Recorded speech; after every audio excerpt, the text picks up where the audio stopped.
नमस्कार। आज हम लोग जिस टॉपिक के बारे में पढ़ेंगे उसका नाम है टाइप्स ऑफ डिमांड, यानी कि मांग के प्रकार। कि मांग कितने प्रकार के होते हैं। देखिए पिछले क्लास में हम लोग मांग क्या होता है और मांग होने की आवश्यक शर्त क्या है, यानी कि एलिमेंट्स ऑफ डिमांड और मांग का नियम पढ़ चुके थे। ठीक है, चलिए हम लोग आगे बढ़ते हैं। मांग के प्रकार, सबसे पहले मांग तीन प्रकार के होते हैं। कितने प्रकार के होते हैं मांग तीन प्रकार के होते हैं। पहला होता है बाबू प्राइस डिमांड। प्राइस डिमांड का मतलब क्या होता है, कीमत मांग। तो प्राइस डिमांड में जो है सबसे पहले समझिए कीमत मांग क्या होता है। तो देखिए मांग का नियम जब आप पढ़ चुके हैं, मांग का नियम, तो आपको प्राइस डिमांड समझने में कोई भारी नहीं लगेगा। मतलब प्राइस डिमांड एकदम सेम टू सेम क्या है, लॉ ऑफ डिमांड है, यानी कि मांग का नियम है। देखिए अगर ये कीमत मांग करता है कि जब किसी वस्तु का प्राइस बढ़ेगा, क्या होगा, जब किसी वस्तु का प्राइस बढ़ेगा तो डिमांड घटेगा। ये मांग का नियम ही के तरह है। और जब किसी वस्तु का प्राइस घटेगा तो मांग बढ़ेगा। ये क्या होता है, कीमत मांग होता है। समझ में आया कि जब किसी वस्तु का प्राइस बढ़ेगा तो डिमांड घटेगा, और जब किसी वस्तु का प्राइस घटेगा तो डिमांड बढ़ेगा। ये क्या होता है, मांग की कीमत होता है। ठीक है ना, यानी कि कीमत मांग होता है।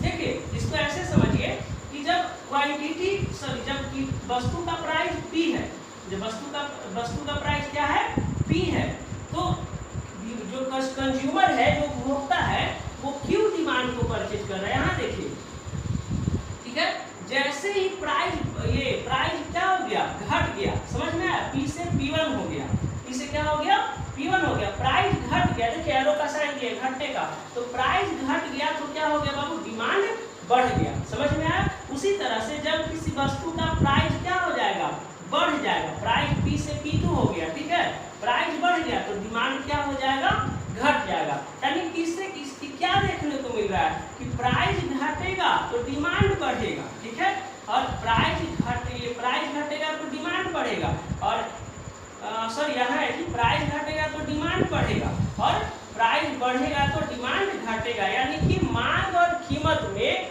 अप्रत्यक्ष संबंध होता है। अप्रत्यक्ष संबंध कहने का मतलब कि इनडायरेक्ट रिलेशन होता है। किसमें, प्राइस और डिमांड में। इनडायरेक्ट मतलब उल्टा, यानी कि प्राइस बढ़ेगा तो डिमांड घटेगा और प्राइस घटेगा तो डिमांड बढ़ेगा। क्लियर हो गया।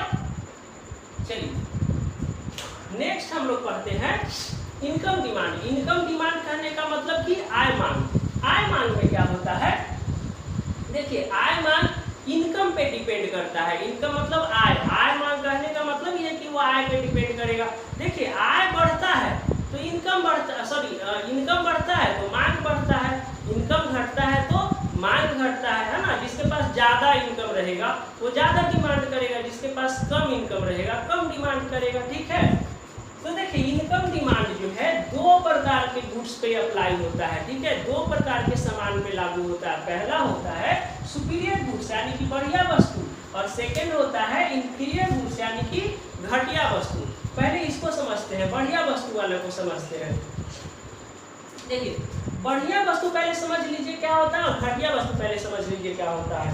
देखिए बढ़िया वस्तु उस वस्तु को कहते हैं जिसका मांग, बढ़िया वस्तु उस वस्तु को कहते हैं जिसका मांग प्राइस बढ़ने पर बढ़ता है और प्राइस घटने पर घटता है। जाहिर सी बात है, ब्रांडेड सामान, अगर आपका इनकम बढ़ेगा तो मांग बढ़ेगा, है ना।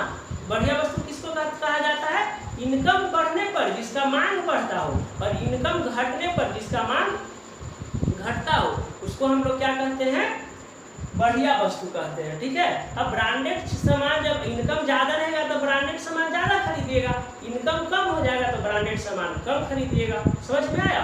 तो ये होता है क्या, बढ़िया वस्तु। बढ़िया वस्तु फिर से समझिए क्या होता है कि वैसा वस्तु जिसका आय बढ़ने पर मांग बढ़ता है और आय घटने पर मांग घटता है, बढ़िया वस्तु हो गया।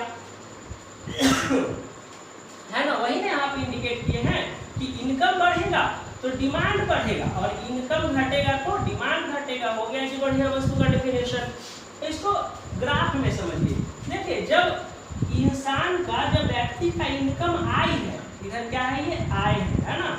आय जब आई है तो ये क्यों वस्तु खरीदता है, ठीक है यहाँ। लेकिन जैसे ही इनकम बढ़ गया इसका, तो ये अपना क्वांटिटी भी बढ़ा दिया, मांग भी बढ़ा दिया। इसी तरह से जब इनकम घट जाएगा इसका, ठीक है ना, आई से I2 हो जाएगा, ठीक ठीक है, इनकम घट गया है ना, इनकम घट गया तो क्या होगा, मांग की क्या हो जाएगा, घट जाएगा। तो ये क्या होता है, बढ़िया वस्तु होता है ना, कि इनकम बढ़ने पर मांग बढ़ता है और इनकम घटने पर मांग घटता है। इसको क्या कहते हैं, बढ़िया वस्तु कहते हैं। इसका जो ग्राफ होता है एकदम नीचे से ऊपर की ओर होता है, ठीक है ना, इसका ग्राफ कैसा होता है, नीचे से ऊपर की ओर। कीमत मांग के ग्राफ क्या होता है, ऊपर से नीचे की ओर होता है, यानी कि बाएं से दाएं की ओर, ठीक है ना। चलिए अब समझते हैं घटिया वस्तु को। देखिए बढ़िया वस्तु समझ गए, घटिया वस्तु। घटिया वस्तु ऐसे वस्तु को कहा जाता है जिसका आय बढ़ने पर मांग घटता है और आय घटने पर मांग बढ़ता है। नहीं, घटिया वस्तु माने खराब वस्तु। खराब वस्तु को इंसान कब खरीदेगा, जब उसका आय कम हो जाएगा, है ना। तो जब आय ज्यादा है तो घटिया वस्तु क्या नहीं खरीदेगा, नहीं खरीदता है। आय बढ़ता है तो घटिया वस्तु की मांग कम होता है और आय किसी आदमी का यदि घट गया तो ना घटिया वस्तु की मांग बढ़ाएगा, यानी घटिया वस्तु खरीदना चालू करेगा। यही इसका डिफिनेशन है। घटिया वस्तु ऐसी वस्तु को कहते हैं जिसका मांग आय बढ़ने पर घट जाता हो और आय घटने पर बढ़ जाता हो। समझ में आया, यानी कि देखिए इसको इंडिकेट किए हैं कि जब इनकम बढ़ेगा तो इसका घटिया वस्तु का डिमांड घटेगा। अब जैसे मान लीजिए आप अभी कोई भी चीज खरीदते हैं, थोड़ा लो क्वालिटी का गुड्स खरीदते हैं, लेकिन जब आपका इनकम बढ़ जाएगा तो लो क्वालिटी का गुड्स खरीदना छोड़ न दीजिएगा। नेक्स्ट क्या कह रहा है कि इनकम घटेगा तो मांग बढ़ जाएगा। अब जैसे इनकम अभी है आपका 20,000, अब जैसे मान लीजिए लॉकडाउन की वजह से इनकम 10,000 हो गया, तो जाहिर सी बात है कि थोड़ा कुछ दिन के लिए क्या करेंगे, ब्रांडेड चीज नहीं पहनेंगे, ब्रांडेड सामान नहीं खरीदेंगे, थोड़ा सा लो क्वालिटी का खरीदेंगे। तो ये हो गया घटिया वस्तु। यानी इनकम घटा तो घटिया वस्तु का डिमांड बढ़ जाता है। घटिया वस्तु मतलब लो क्वालिटी का डिमांड।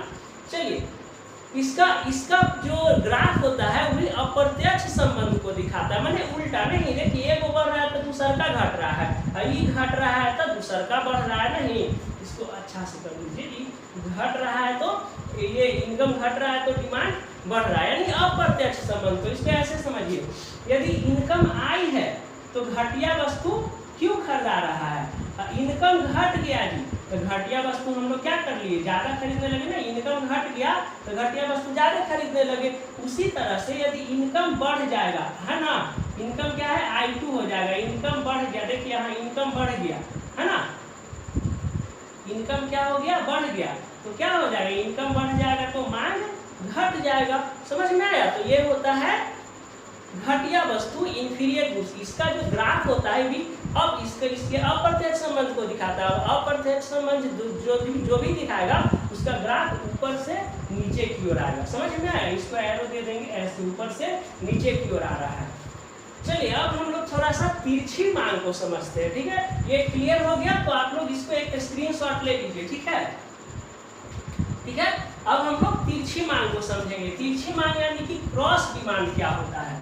देखिए अभी हम जिस चीज के बारे में पढ़ेंगे उसका नाम क्या है, क्रॉस डिमांड है। क्रॉस डिमांड यानी कि तिरछी मांग, ठीक है ना। तिरछी मांग क्या होता है, तिरछी मांग क्या होता है, यानी कि क्रॉस डिमांड क्या होता है। तो देखिए जिस तरह से हम लोग पढ़े आय मांग दो प्रकार की वस्तु पे लागू होता है, उसी तरह से तिरछी मांग भी दो प्रकार की वस्तु पे लागू होता है। पहला होता है स्थापन वस्तु। स्थापन वस्तु का मतलब होता है सब्स्टिट्यूट्स गुड्स।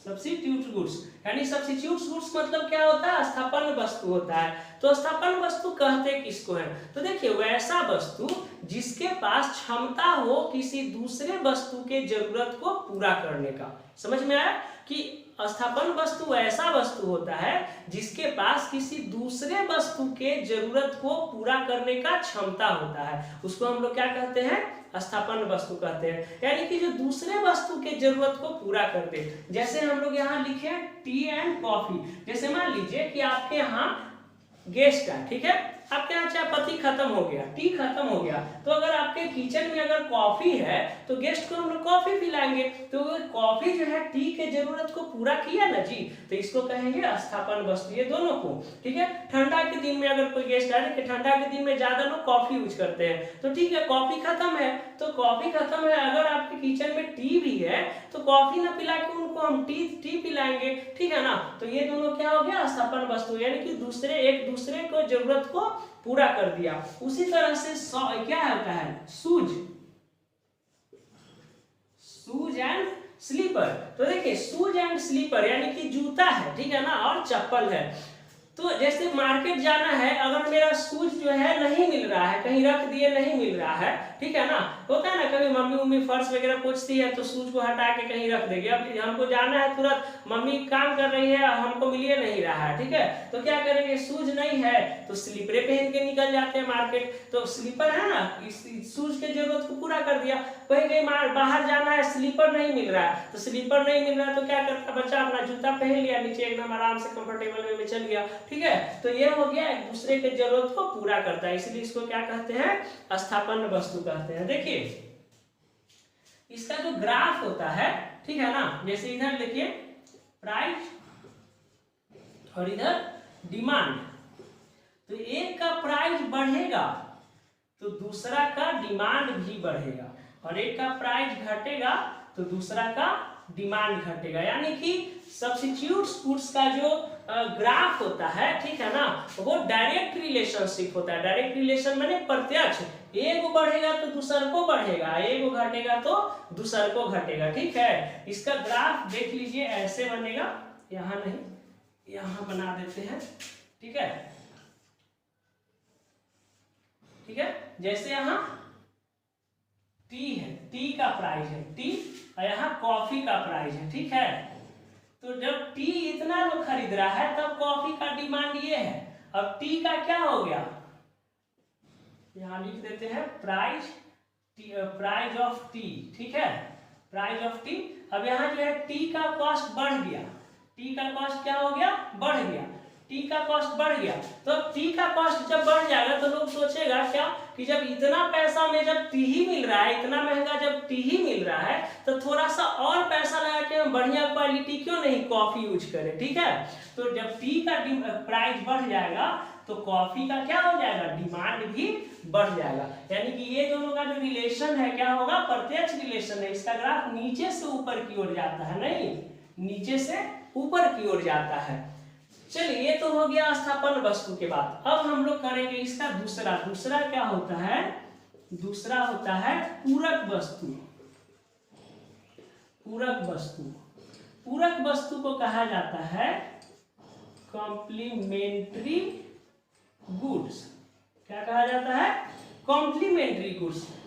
अब देखिए पूरक वस्तु क्या होता है, पूरक वस्तु वैसी वस्तु होता है, पूरक वस्तु वैसी वस्तु होता है जो हमेशा साथ साथ प्रयोग होता है, यानी एक के बिना दूसरा अधूरा है, ठीक है ना। पूरक वस्तु क्या होता है, वैसी वस्तु होता है जिसका प्रयोग हमेशा साथ साथ होता है, एक के बिना दूसरा का अधूरा है। जैसे देखते हैं जय वीरू है ना, दोनों साथ ही एकदम है, जय फेमस, जय और वीरू दोनों फेमस है, एक के बिना दूसरा का अधूरा है। आप इंडियन क्रिकेट में देख लीजिए, बैटिंग के लिए ओपनिंग के लिए सचिन और सहवाग, ठीक है ना, सबसे बेस्ट ओपनिंग जोड़ी है, एकदम हमेशा साथ साथ चलता है, ठीक है। तो उसी ये जो है कॉम्प्लीमेंट्री गुड्स उसी तरह से जो हमेशा साथ साथ चलता है। इसका सबसे सटीक एग्जाम्पल है कार एंड पेट्रोल। एग्जाम्पल क्या है, कार एंड पेट्रोल। देखिए कार और पेट्रोल दोनों एक दूसरा के बिना एकदम अधूरा है, ठीक है। एक वो अगर नहीं रहेगा तो दूसरा का अस्तित्व अपने आप खत्म हो जाएगा। जैसे पेट्रोल अगर न रहे तो कार कौची से चलेगा। पेट्रोल माने खाली पेट्रोल नहीं समझेगा, पेट्रोल माने जितना भी पेट्रोलियम का जो पदार्थ है, जैसे डीजल किरोसिन या जितना जो भी है, मोबिल तो भी सबको इसमें ऐड करेंगे, ठीक है। पेट्रोलियम जितना जो भी है, जिस पेट्रोलियम से जितना जो भी सब सामान बनता है वो सबको हम पेट्रोल करने का मतलब इसमें सब हो गया। तो कार पेट्रोल के बिना अधूरा है, ठीक है ना। तो इसी तरह जैसे कृष्ण राधा के बिना अधूरा थे, ठीक है ना। आगे देखिए कार एंड पेट्रोल हो गया। उसी तरह से देखिए अब हम क्या बताएं, इरेजर एंड शॉर्पनर है ना। इरेजर एंड पेंसिल, है ना, पेंसिल पेंसिल है तभी ना इरेजर है। अब पेंसिलें नहीं रहेगा तो इरेजर का क्या काम बताइए। अगर पेंसिल है तभी इरेजर है, गलती होगा तभी तो मिटारेंगे, ठीक है। अब इरेजर रहबे नहीं करे, खाली पेंसिल रहेगा तो खाली लिखेबे नहीं करेंगे, मिटारेंगे कहाँ से, गलती होगा तो फिर नीचे लिखना पड़ेगा। तो कार, पेट्रोल, इरेजर, पेंसिल, उसी तरह से किताब, कॉपी, है ना, इंक और पेन। इंक है, इंक है तभी ना पेन बना जी, अब पेन बना तभी ना इंक का जरूरत है, ठीक है। तो ये सब क्या हो गया, कॉम्प्लीमेंट्री गुड्स, पूरक वस्तु का एग्जाम्पल है। देखिए इसका जो ग्राफ का प्राइस, अगर इसका इसमें देखिए, इसको ग्राफ थोड़ा सा देख लीजिए, प्राइस और इधर डिमांड। अगर एक का प्राइस बढ़ेगा तो दूसरा का डिमांड घटेगा। जैसे अभी पेट्रोल 100 रुपये पहुंचा हुआ है, फिर भी इतना गाड़ी है ना, इतना गाड़ी रोड पे एकदम जाम में धक्का मुक्की। अभी तो कम से कम लॉकडाउन है तो थोड़ा सा राहत मिलता है, ठीक है। लेकिन एकदम देखिएगा, अगर लॉकडाउन जैसे ही टूटेगा, देखिएगा कि 9 बजे से 10 बजे तक अगर जाइएगा आप, 8 बजे से 10 बजे तक अगर रोड में, तो जाम में कहीं आप नहीं पड़िएगा। एकदम कोई ऐसा दिन नहीं होता पटना में कि 8 से 10 जाम नहीं लगता, हर जगह का यही हाल है, जाम लगवे करेगा, इतना ना ट्रैफिक है, ठीक है। तो प्राइस बढ़ेगा तो डिमांड घटेगा। आप जैसे मान लीजिए कि वही पेट्रोल अगर 200 रुपये पहुंच जाए, तो बहुत सारा ऐसा लोग है कहेगा नहीं भाई, हमको हमरा इतना औकात नहीं है कि हम 4 व्हीलर पे चढ़े, है ना, हमको इतना औकात नहीं है कि हम 2 व्हीलर फालतू का चलाएं, ठीक है। अभी तो क्या होता है, नया नया सीखता है, एकदम पूरा हुई हुई करके एकदम उड़ैले रहता है, एकदम रोड फाड़ देता है, नहीं इतना स्पीड में ले जाता है, ठीक है। तो अब उस सब के लिए अगर प्राइस 200 होगा तो पापो जी कहेंगे तू खाली पेट्रोल उड़ाता है, घर में रहो चुपचाप, ठीक है, बाहर नहीं जाना है, यानी कि बाइक का डिमांड घट जाएगा, ठीक है। और अगर प्राइस घट गया, जैसे मान लीजिए पेट्रोल जो 100 रुपये तो इतना ट्रैफिक है, अगर 50 रुपये 20 रुपये पेट्रोल आ जाएगा तो समझ रहे हैं जी, सब 4 व्हीलर खरीदेगा, कहेगा ससुरा पेट्रोल का तो कोई दाम ही नहीं, तो पानी के बराबर है। पानी भी बिस्लेरी 1 लीटर 20 रुपये में मिलता है, पेट्रोल 1 लीटर 20 रुपये में मिल रहा है। तो एकदम सबके हाथ में खाली गाड़ी होगा, ठीक है। एकदम बड़ा बड़ा सीसी वाला गाड़ी होता है ना, 100 सीसी, 200 सीसी, 300 सीसी, 500 सीसी, तो जितना ज्यादा सीसी रहेगा उतना कम माइलेज देता है ना। तो सबके पास एकदम 350 400 सीसी वाला गाड़ी रहेगा ससुराल, काहे कि पेट्रोल का कोई वैल्यू नहीं है, ठीक है ना। अगर 20 रुपये हो जाए, पेट्रोल का दाम घट जाए, तो डिमांड क्या हो जाएगा, व्हीकल्स का, कार का